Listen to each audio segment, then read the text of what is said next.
ಈಗ ಧರ್ಮಸ್ಥಳದ ಬಗ್ಗೆ SIT ಆಯಿತು, ಅದು ಯಾರೋ ಮುಸುಕುದಾರಿ ಬುರುಡೆ, ಅದೊಂದು ದೊಡ್ಡ ರಾಮಾಯಣ. ಅದು ಅವ್ರನ್ನೇನೋ ಅರೆಸ್ಟ್ ಮಾಡಿದ್ರು, ಅವ್ರನ್ನ ಬಿಟ್ಟರು, ಗಡಿಪಾರು ಮಾಡಿದ್ರು, ಬಿಟ್ಟರು, ಅದೇನೋ ನಡೀತಾ ಇದೆ. ಅವೆಲ್ಲ ಪೇಪರ್ ಓದ್ತಾ ಇದೀವಿ.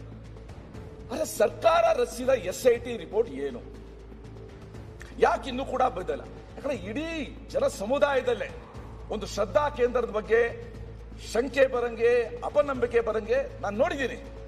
ಅದು ಒಂದು ಹೇಳ್ಕೊಂಡ್ರು, ಧರ್ಮಸ್ಥಳಕ್ಕೆ ಹೋಗೋ ಜನ ಸಂಖ್ಯೆನೇ ಕಡಿಮೆ ಆಗ್ಬಿಡುತ್ತೆ ಅಂತ ಹೆಮ್ಮೆಯಿಂದ ಹೇಳ್ಕೊಂಡ್ರು. ಸರ್ ನಾವು ಒಂದು ಹೇಳ್ತೀವಿ ಸರ್, ಯಾರೂ ಇಲ್ಲದೆ ಇರೋರಿಗೆ ಧರ್ಮಸ್ಥಳ ಅನ್ನೋದು ಒಂದು ಭರವಸೆ ಕೇಂದ್ರ, ನಂಬಿಕೆ ಕೇಂದ್ರ. ಇದೇನಪ್ಪ ನಮ್ಮ ಮಂಜಣ್ಣ ಅಂತ, ಮಂಜಪ್ಪ ಇದ್ದಾರೆ ಅಂತ, ಆ ನಂಬಿಕೆನೇ ಛಿದ್ರ ಮಾಡಕ್ ಹೊರಟ್ರಲ್ಲ ಇವರು. ಅದ್ರ ಬಗ್ಗೆ SIT ಮಾಡಿದ್ರಲ್ಲ, wares the report, what has happen? ಇನ್ನೂ ಕೂಡ ಧರ್ಮಸ್ಥಳ ಕಳಂಕ ಎತ್ಕೊಂಡೆ ಓಡಾಡ್ಬೇಕು.